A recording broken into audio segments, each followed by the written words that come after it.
아멘. 오늘 우리에게 은혜 주실 하나님의 귀하신 말씀은 신약성경 빌립보서 3장 10절에서 16절의 말씀 교독하도록 하시겠습니다. 3장 10절 말씀부터입니다. 내가 그리스도와 그 부활의 권능과 그 고난에 참여함을 알고자 하여 그의 죽으심을 본받아 내가 이미 얻었다함도 아니요 온전히 이루었다함도 아니라 오직 내가 그리스도 예수께 잡힌 바 된 그것을 잡으려고 달려가노라.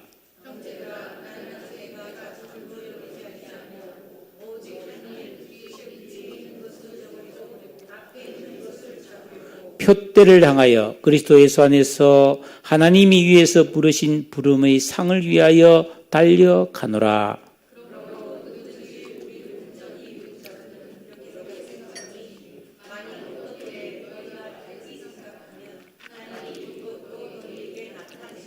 함께 오직 우리가 어디까지 이르렀든지 그대로 행할 것이라.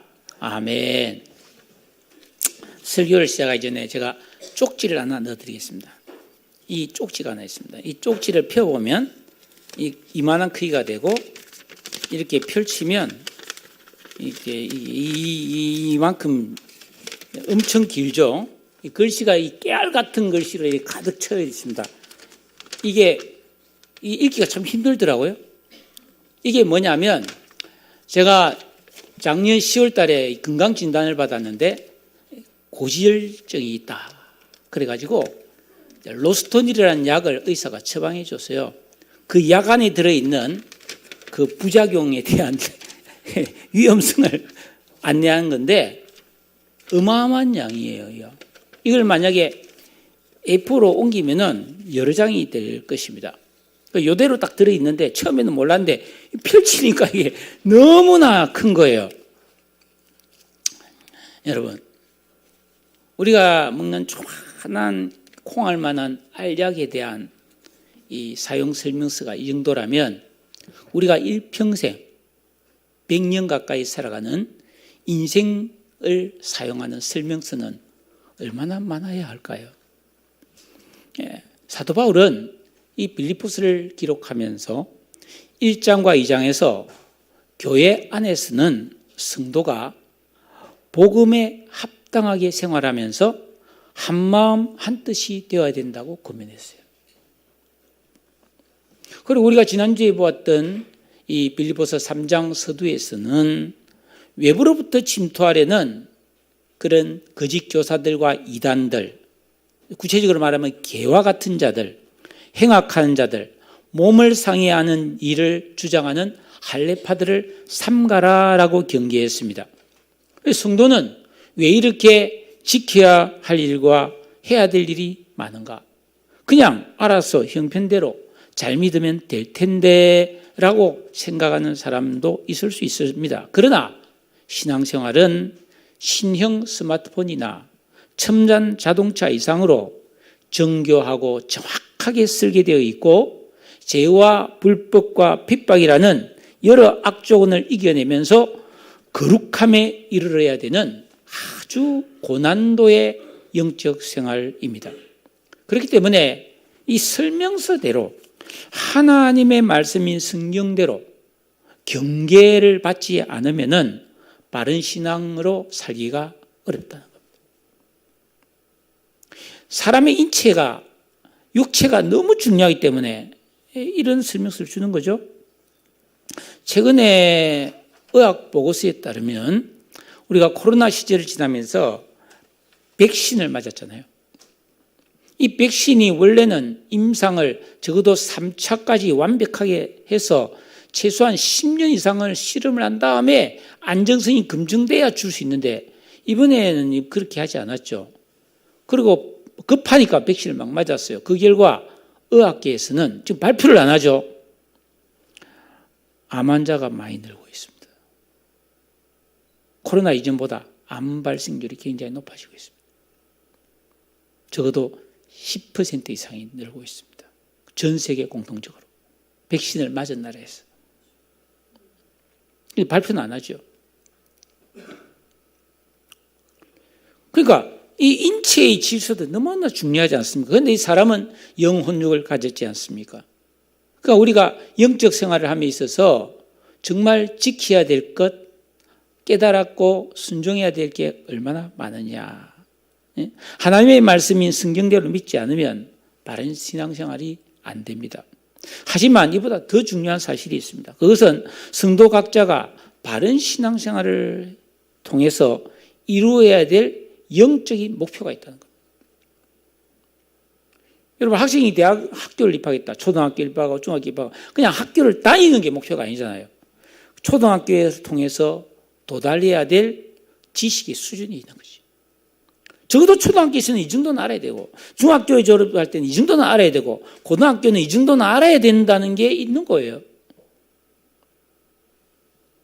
우리가 예수 믿고 구원받았다면 적어도 이 정도의 영적인 사람이 되어져야 된다는 게 있는 거예요, 성경에는. 또 우리가 그런 올바른 신앙생활을 통해서 장차 하나님이 주실 영원한 상이 있다는 것입니다. 우리는 그 상을 받기 위해서 열심과 정성을 다해서 믿음 생활을 해야 합니다. 아무리 고가의 전자제품이나 첨단 자동차도 결함이 생깁니다. 많은 검사를 하겠죠. 그래도 문제가 생기서 뭐 급발진도 일어나고, 그죠? 또 뭐 갑자기 엔진에 누수가 생기고 불이 나고 뭐 그러잖아요. 지금 전기차 지금 우리나라에서 불이 많이 나는 바람에 지금 안 팔리고 있죠. 그러나 그런 자동차는 수리하거나 전자제품은 교환하면 됩니다. 그러나 인생은 편도라는 거죠. 우리 인생은 수리가 잘 안 됩니다. 그리고 지나간 인생을 돌이킬 수 없어요. 신앙생활도 마찬가지입니다. 그래서 우리는 성경 말씀이 중요하죠. 우리 주님께서 이렇게 하라, 이렇게 하지 마라 하고 정확하게 해석하고 가르쳐 주신 대로 계명을 지키고 주기도문의 내용을 알고 기도하는 신앙이 가장 최선의 길이라는 사실입니다. 여러분, 바른 신앙은 마치 좋은 땅에 좋은 씨앗을 뿌리는 것과 같아서 반드시 좋은 열매를 맺습니다. 이 열매는 하나님께는 영광이 되고 성도인 나에게는 영원한 기쁨과 영광을 누리게 하는 상급이 됩니다. 사도 바울은 이걸 깨달았어요. 그래서 오늘 말씀을 하신 거예요. 여러분 10절 말씀에 보면 내가 그리스도와 그 부활의 권능과 그 고난에 참여함을 알고자 하여 그의 죽으심을 본받아라고 했습니다. 여러분 그 후에 7, 8절에서 바울은 자신이 과거에 태어나면서부터 금수저로 태어났고 온갖 세상을 살아가는데 유리한 그런 강점들이 있었다. 그에게는 좋은 집안이 있었고 재산도 있었고 학벌도 있었고 명예도 있었고 능력도 있었던 사람입니다. 그런데 바울은 예수 믿고 구원받은 다음에 그런 것을 다 버렸습니다. 마치 오물을 버리듯이 그를 가지고 있으면 오히려 해가 된다는 그런 의식을 가지고 아낌없이 몽땅 다 버렸다고 했습니다. 왜냐하면 그가 예수 그리스도를 위하여 살고 예수 그리스도를 아는 지식이 가장 고상하기 때문에 이랬던 것입니다. 예수 그리스도를 믿음으로 하나님께서 나를 의롭다 해주시는 이것이 진실로 너무너무 귀한 축복임을 깨달았다는 사실입니다. 여러분 우리가 이 세상에 살면서 돈이 많아서 좋은 집에서 좋은 물건 갖다 놓고 좋은 옷을 입고 좋은 것을 먹으면서 좋은 곳만 찾아다니면서 산다. 그거 좋은 삶이지. 그런데 사실 우리 인간의 삶에서 그것은 좋긴 하지만 별게 아니라는 거예요. 진짜 좋은 것은 그게 아니라는 거예요. 바울은 그걸 알았다는 거예요. 이 가치관이죠. 우리는 그런 것을 잘 못 가져봤기 때문에 그게 너무나 갖고 싶고 그것에 너무 목마를 수 있지만은 그런 것은 누려봤자 사실은 그렇게 대단한 것이 못 된다는 것이 성경 말씀이에요.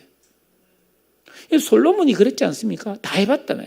하고 싶은 거 다 해봤다며. 그걸 헛되더라는 것입니다. 아이고 나도 그래도 한번 해보고 헛되면 좋겠다 이렇게 생각합니까? 아니에요. 인생은 길지 않습니다. 그렇게 생각하시면 안 돼요. 바울은 그가 이토록 가치를 부여하고 이토록 자기가 극찬을 한 그럼 예수 그리스도를 아는 지식이 구체적으로 뭐냐?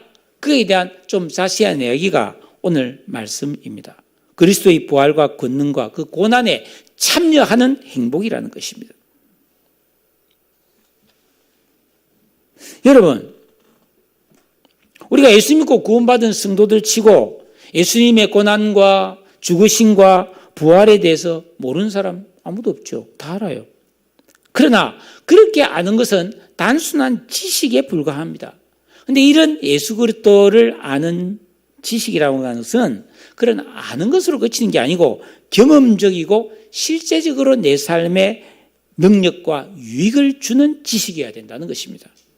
그래서 바울은 그 알고 누리는 지식에 참여하고 본받기를 원한다는 것입니다.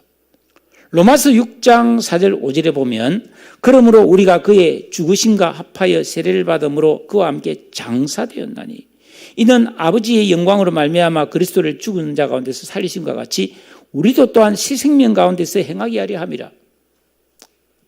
그러니까 우리가 예수를 믿고 예수님이 십자가에 죽으신 것처럼 나도 내 자아를 죽이면 새 생명 가운데서 살아가는 전혀 색다른 삶이 경험된다는 거예요. 만일 우리가 그의 죽으심과 같은 모양으로 죽으면은 또한 그의 부활과 같은 모양으로 연합된다.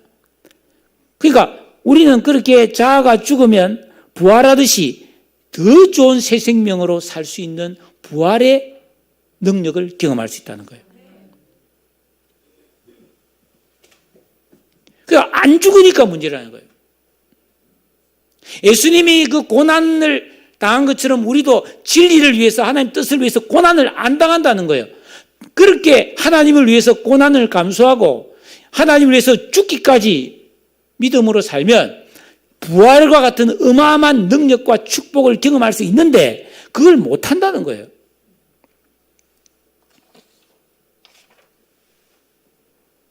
그 하늘 나는 패드글라이딩 있잖아요. 행글라이더, 패드글라이더. 그거 탄 사람 많잖아요. 내가 탈 기회가 있었는데 내가 못 탔어요.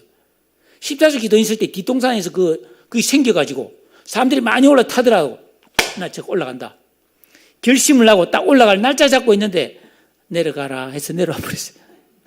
그 패드글라이딩 타는 방법은 간단하대요. 이런 산비탈 길에서 딱 그걸 메고 산비탈 뛰어내려가는 거예요. 걸어, 뛰어! 하면은 그대로만 하면 날아가는 거예요. 근데 그게 겁이 나서 못하는.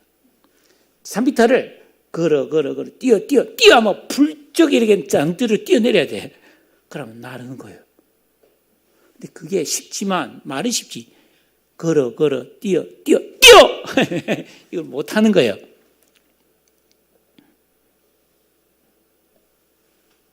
여러분, 사도 바울은 실제로 하나님 주신 사명인 이방인 전도를 담당하면서 많은 육체와 마음의 고통과 환난을 경험했죠.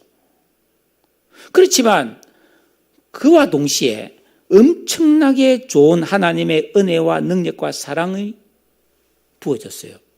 그래서 그 고난과 환난을 다 극복하고 세상이 알 수 없는 기쁨과 부활의 권능을 누린 사람이에요. 바울은 죽었다가도 많이 살아났잖아요. 죽을 경험을 많이 했잖아요. 근데 그때마다 오뚜기처럼 발떡발떡 일었었어요. 그런데 바울은 이렇게 많은 경험을 했음에도 불구하고 여기에 만족하거나 이 정도면 됐어라고 생각하지 않았어요. 그래서 11절에 보면 어떻게 해서든지 죽은 자 가운데서 부활에 이르려 하노니 이 땅에서 부활되는 경험, 부활의 은혜를 누리는 것도 좋지만 진짜 나중에 죽어서 예수님이 재림할 때 이 세상 모든 사람이 부활할 때 자기는 그 영광의 부활에 동참하고 싶은 소원을 가졌다는 겁니다. 그렇습니다. 모든 사람은 죽지만은 언젠가는 모든 사람이 다 살아나요. 그때 부활을 하는데 한 편은 영광의 부활이고 한 편은 멸망의 부활이에요. 이게 둘째 사망이거든요. 바울은 이 영광의 부활을 사모했다는 겁니다. 여러분, 바울은 십자가에 달려 죽으신 예수님이 부활하셨다는 사실을 누구보다도 적나라하게 경험했습니다. 왜죠? 예수님을 만났잖아요. 그리고 그 존귀와 권세와 영광 중에 살아계신 예수님은 늘 바울과 함께 동행하면서 고린도에서도 이성에 구원받을 사람이 많으니까 너 두려워하지 마라 그래 놓고 그렇잖아요. 너가 로마에도 가야 된다 뭐 그러면서 에? 두려워 말라 내가 너와 함께 한다고 말해. 이 수시로 주님이 말씀하셔서 기적과 권능을 베풀어 주시는 것을 체험했단 말이에요. 이 사실을 너무나 적실하게 깨달은 바울은 그렇구나. 이 세상 삶이 그게 다가 아니구나. 응? 나도 죽은 후에 예수님과 같이 예수님이 부활의 첫 열매니까 나도 예수님처럼 영광의 부활을 해서 영원토록 저렇게 능력 있고 권세와 영광 가운데 살고 싶다. 이걸 간절히 소망했다는 사실입니다. 이걸 에베소서는 산 소망이라고 그래요. 살아있는 영원한 소망이라는 거예요. 근데 바울은 그런 영광스러운 부활을 소망을 하면서 그 전에 한 가지 과정을 거쳐야 된다고 생각한 게 있습니다. 그게 뭐냐면 그의 고난에도 참여함을 알고자 했다는 거예요.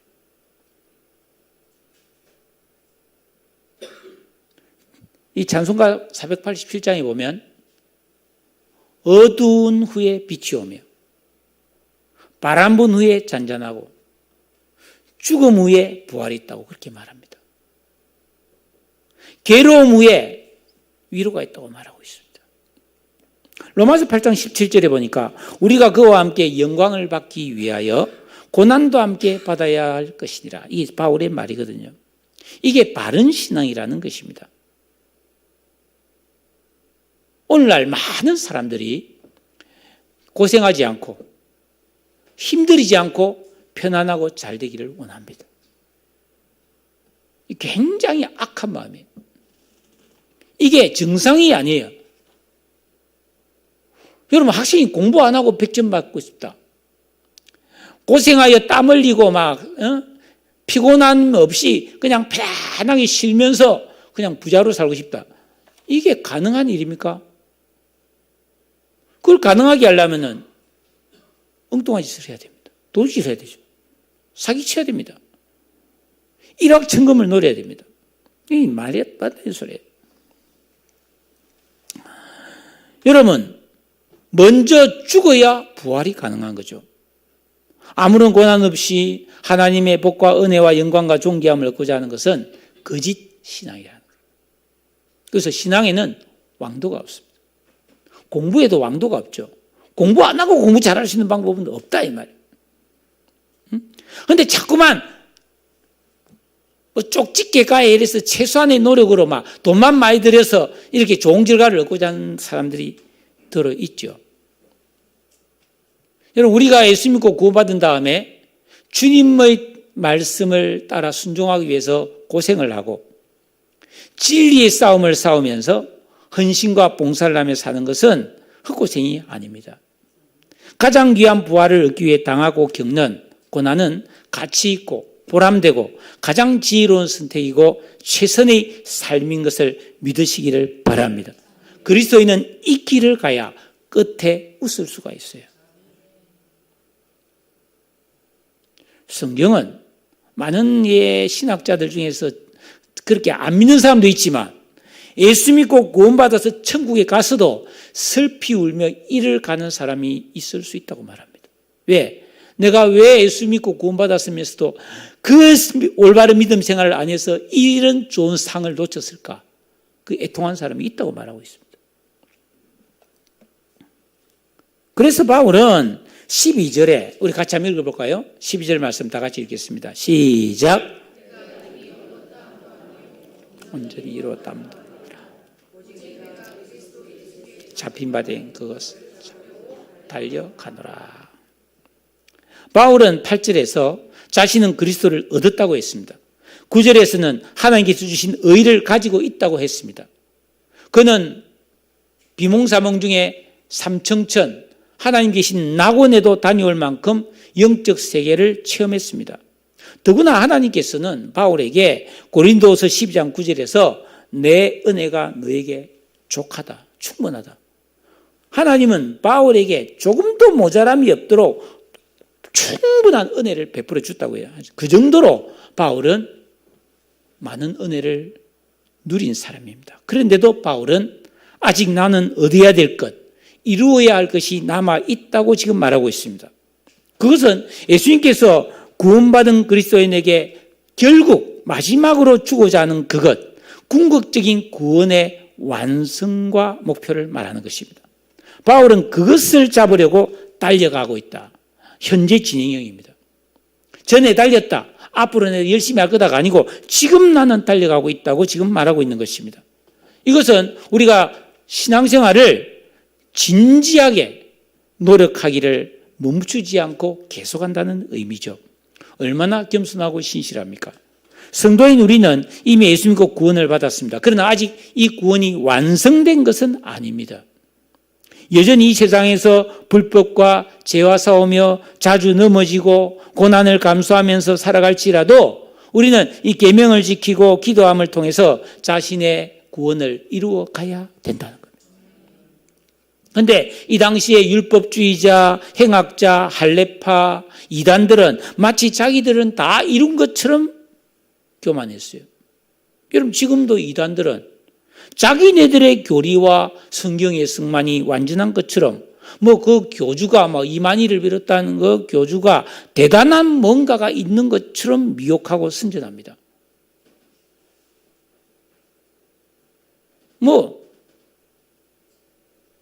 천주교도 마찬가지 아니에요? 천주교에 좋은 점이 있지만은 그 교황을 중심으로 한 그 추기경들이라는 공의회는 무효하다 이렇게 말합니다.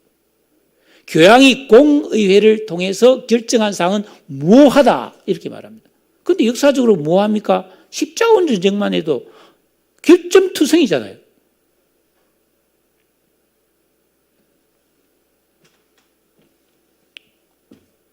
이 세상에서 어떤 종교든지, 우리 기독교도 마찬가지입니다. 어떤 위대한 신앙이든지 무효한 사람은 없습니다. 오직 하나님만 흠도 없고 점도 없고 완전하신 분이십니다. 교만한 자는 마치 자기 신앙이 대단한 듯 자랑합니다. 그러나 베드로전서 1장 9절에 보면 믿음의 결국은 영혼의 구원을 받음이라. 성도는 하나님 앞에 갔을 때 믿음의 결국에서 받아 누리는 복이 있어야 합니다. 그 전까지는 달려가야 합니다. 계속 순종과 기도와 인내의 삶을 살아서 성장하고 깊어지고 온전해지는 믿음의 길을 달려가야 할 줄로 믿습니다. 오늘 이 말씀은 누구든지 예수 믿고 구원받는 것을 절대로 쉽거나 가볍게 생각하지 말라는 것입니다. 내가 예수 믿고 교회를 잘 다녔으니까 당연히 구원을 받았고 이 정도면 충분하다고 너무 쉽게 안심하지 말라는 것입니다. 마땅히 성도는 예수 믿고 구원의 확신을 갖고 살아가야 합니다. 하지만 동시에 하나님 앞에 겸손하게 달려가는 믿음 생활을 해야 됩니다. 며칠 전 날씨가 포근해서 제가 오후 늦게 갯골 생태공원에 오랜만에 갔어요. 가니까 막 얼마나 날씨가 포근한지 산책을 촥 하는데 바로 앞에 그 물가에 청둥오리들이 촥 한데 내가 여기서 요 앞에 우리 권사님들 거리에서 내가 그래 보니까 얼마나 멋있어요. 진짜 미끄러지듯이 무리를 쫙 끌어가는데 뒤에 보니까 이라고 있더라고. 그 두 발을 얼마나 열심히 움직이는지. 그러니까 가지 가만히 있는데 바람이 떠다닐 수는 있어도 앞으로 갈 수 있어요? 못 갑니다. 그러니까 예수 믿고 구원받은 성도는 이 세상에서 내 마지막 숨을 거두는 순간까지 구원의 완성, 영원한 구원에 무사히 도달하기 위해 경건한 믿음으로 살아야 합니다. 이것이 바른 신앙입니다. 두렵고 떨림으로 자기 구원을 이루어가야 됩니다. 여기서 영적인 신비와 비밀한 복과 은혜를 누리고 영원히 상을 받는 그런 신앙이 만들어질 줄로 믿습니다. 그래서 13절, 14절에 보니까 형제들아 나는 아직 내가 잡은 줄로 여기지 않는다. 오직 한 일, 뒤에 있는 것은 나 잊어버리고 앞에 있는 것을 잡으려고 표대를 향하여 그리스도 예수 안에서 하나님이 위해서 부르신 부름의 상을 위하여 달려간다고 말하고 있습니다. 이 12절의 반복입니다. 바울은 1, 2, 3차 전도 여행을 통해서 여러 교회를 세웠고 수많은 제자들을 양육했습니다. 많은 고난을 이겨내고 예수 그리스도의 십자가와 부활의 능력을 증거했습니다. 그러나 그런 자신의 수고와 업적과 공로를 자랑하거나 주장하지 않았습니다. 왜? 그것은 지나간 일이라는 거예요. 그리고 그것은 또 내가 한 것도 아니라는 거예요. 그것 다 하나님의 은혜로 했다는 거예요. 내가 하는 일은 미래의 부활과 영광, 그것을 표대로 삼고 달려가는 현재 진행형, 미래 추구형 신앙생활을 하기에 이게 진짜 믿음이라는 거예요. 그리스도인은 내가 과거에 받았던 은혜와 봉사와 업적과 체험에 머물며 살면 안 됩니다. 내가 옛날에, 내가 과거에, 내가 왕년에 그러면 안 된다는 거예요. 그것은 감사함으로 두고 더 좋은 은혜, 더 깊은 은혜를 사모하며 달려가는 신앙을 해야 된다는 것이죠. 네?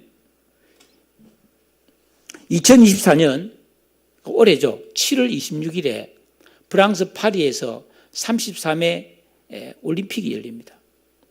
그 올림픽에 참가하는 우리나라 국가대표 선수들, 전 세계가 마찬가지겠지. 특히 뭐 육상이나 수영이나 이런 뭐 기록 경기를 하기 위해서는 얼마나 피나는 노력을 하겠습니까? 네?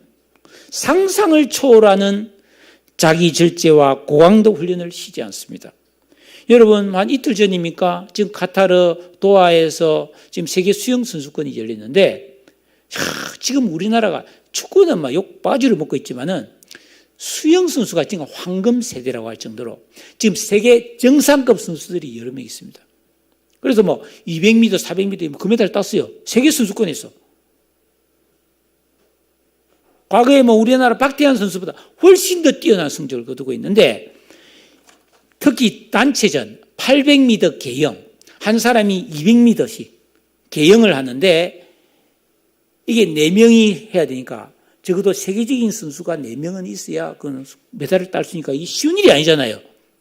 우리나라 여기 있어요, 여러분. 은메달을 땄는데 금메달하고 0.1초 차이예요. 많이 지고 있었는데 따라내서 엄청나게 막 5등으로 있다가요, 여러분. 2등까지 따라서 1등하고 거의 동시에 들어가는데 0.1초면 얼만큼이에요? 뜨 이렇게 된 거지. 근데 진짜 대단하지 않나요? 그런 선수가 우리나라에 4명은 있다는 거예요. 그런데 그게 그냥 됐겠어요? 지옥 훈련을 했다고 그러더라고요. 매일 10,000m 이상을 수영했다는 거예요. 10km. 매일. 하루에 7, 8시간씩 물 속에 있었다는 거예요.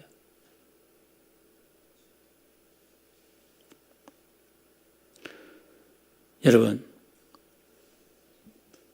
육체의 연습은 약간의 유익이 있으나 경건의 연습은 범사에 유익한데, 그런 올림픽의 메달을 목표로 하는 사람도 그렇게 열심히 하는데, 여러분, 우리가 이 올바른 믿음 생활을 하면 영원한 상이 있는데, 면류관이 있는데, 예? 그러니까 우리 믿음 생활도 머물러 있으면 안 된다는 거예요. 달려가노라, 이 디오코라는 헬라어인데 열망하다, 간절히 소망을 가지고 열심과 인내로 달려가야 할 줄로 믿습니다. 자, 15절입니다. 같이 읽게요. 15절 다 같이 읽겠습니다. 시작. 그러므로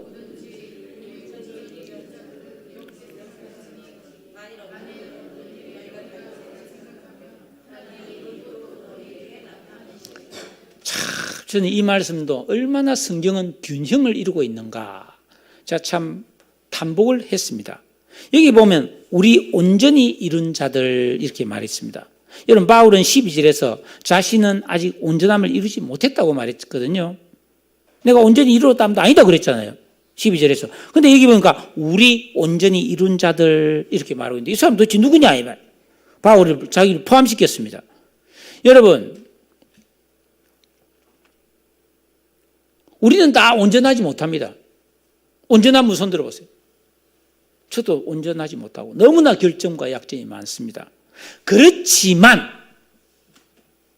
우리가 예수 믿고 구원받은 다음에 올바른 신앙생활을 했더니 바울과 빌립보 성도 교회 중에 일부 성도는 영적 어린아이 수준을 벗어나서 상대적으로 온전함을 이룬 성도들은 있다라는 거예요. 우리는 이걸 인정해야 됩니다. 뭐 니나 다 똑같이 이게 아니에요. 우리는 다 똑같아요. 그렇지만 신앙의 수준은 또 차이가 있는 거예요. 우리 이걸 인정해야 됩니다. 우리 교회도 저와 우리 모든 성도들이 다 부족하고 연약하지만 그럼에도 불구하고 신실하게 살고자 애쓰고 항상 순종과 기도가 있는 영적 삶을 사는 좀 더 온전에 가까워진 분이 있습니다. 우리의 믿음은 정지 상태도 아니고 완성 단계가 아닙니다. 성장해서 완전함에 이르는 과정이 있기 때문에 이 과정에서 좀 더 성숙한 사람이 있다는 것입니다.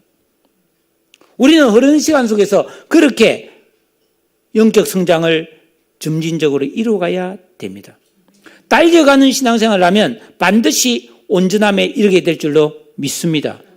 그런데 그렇게 온전함에 좀 성장한 사람들일지라도 바울이 지금 말하고 있는 것에 대한 다른 의견을 가질 수가 있다라는 겁니다. 성경은 한마음 한뜻이 되라 그랬지 만장일치가 되라고 말은 안 했어요. 조금 차이가 있습니다.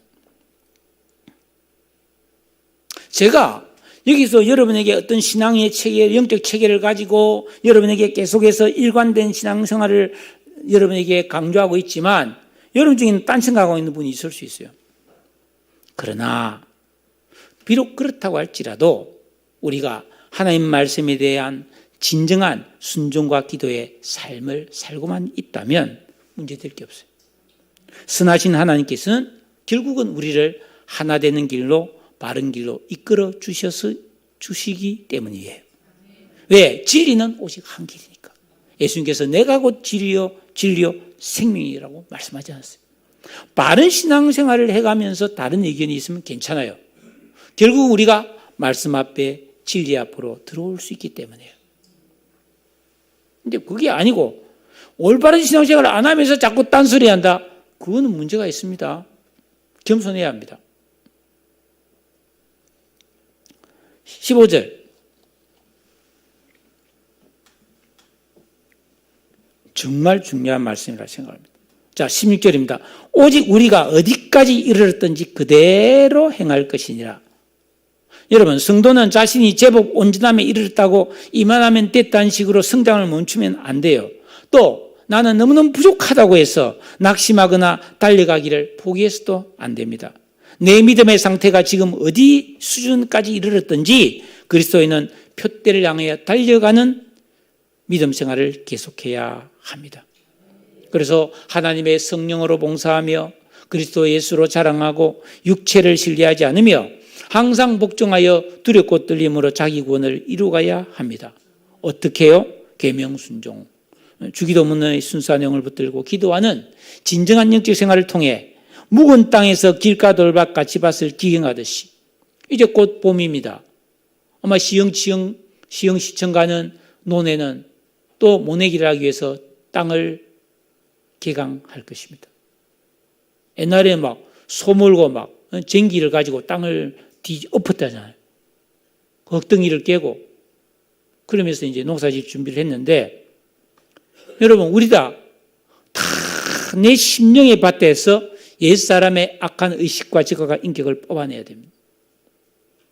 미워하고 원망불평하고 남한테는 가혹하고 자기에게는 관대하고 원망과 불평을 일삼는 부정적인 생각으로 가득 차 있는 그 욕심과 정욕을 버리지 못하는 이런 내 속에 있는 길가 돌밭 가치밭을 우리는 뽑아내야 됩니다. 그래서 말씀의 씨앗이 내 마음의 좋은 밭에 떨어져서 자라고 결실하여 열매 맺어서 하나님께 영광을 돌리는 장성한 그리스도인의 수준에 도달하는 그런 방향을 향해 달려가야 할 줄로 믿습니다. 지난 2월 7일자 다락방 묵상집에 있는 내용을 소개합니다. 3, 4호로 또 새로 나왔습니다. 오늘 받아가시기 바랍니다. 거기 보니까 한 그 그리스도인이 자기 여동생의 집에 놀러 갔는데 그 여동생의 집 정원에 시금치를 심어놨는데 이 시금치가 너무 싱싱하고 시금치가 꽃을 피웠더라는 거예요. 그래서 제가 찾아봤더니 시금치 꽃이 있더라고. 너무너무 예뻐서 자기가 그 모종을 얻어와서 자기 집 정원에도 심었는데 몇 주가 지났지만 우리 집 시금치는 여동생네와 같이 아름다움을 보여주지 않더라는 겁니다. 왜 그럴까 해서 여동생이 시금치를 가꾼 비결을 연구하다가 자기가 중요한 것 한 가지를 빼먹었다는 사실을 깨달았습니다. 여동생은 아침마다 출근하는 길에 그 물고기를 키우는 작은 연못에 물을 떠서 시금치에게 매일 영양을 공급해 줬다는 거예요. 자기는 주다가 말다가 했다는 거예요. 자기가 그 사실을 깨닫는 순간 성령께서 자기에게 중요한 영적 진리를 하나 교훈해 주셨는데 시금치도 중요하지만 그보다 더 내 영혼이 중요하다. 나는 내 영혼에게 매일 자양분을 섭취하도록 영의 양식을 먹고 있느냐? 그렇지 않다는 걸 발견했다는 거예요. 출근길에 교통혼잡을 피하기 위해서 일찍 일어나서 서둘러 집을 나서기 위해서 아침 묵상을 건너뛰거나 대충 했다는 거예요. 기도도 하고 말았다는 거예요.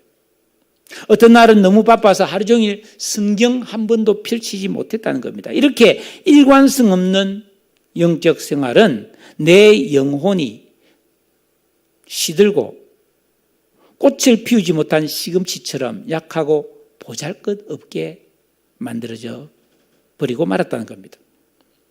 그러면서 성경 구절을 하나 제시하는데 그 하나님께서 레위기에서 제사장들에게 성전 안에 불을 끊임없이 꺼지지 않도록 피우고 있으라.